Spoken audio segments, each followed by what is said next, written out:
চারিদিকে শুধু সোনালী মুকুলের সমারোহ। খুলনার বিস্তীর্ণ এলাকা জুড়ে বাতাসে বাতাসে ভেসে বেড়াচ্ছে আমের মুকুলের মৌ মৌ গন্ধ। এবার মুকুলের ভারে নুয়ে পড়েছে আম গাছ। এবার বাম্পার ফলনের আশায় গাছে গাছে শোভাবর্ধনকারী এ আমের মুকুল পরিচর্যায় ব্যস্ত সময় পার করছে খুলনার প্রতিটি আম চাষি। পরিচর্যার জন্য একেবারে সার্বক্ষণিক দৃষ্টি রাখা দরকার।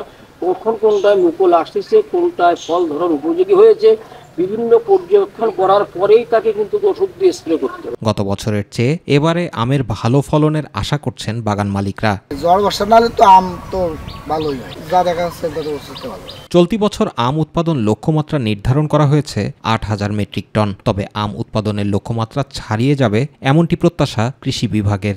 গত বছর আমাদের খুলনা জেলায় ১,৬১৫ হেক্টর জমিতে আমের চাষ হয়েছিল।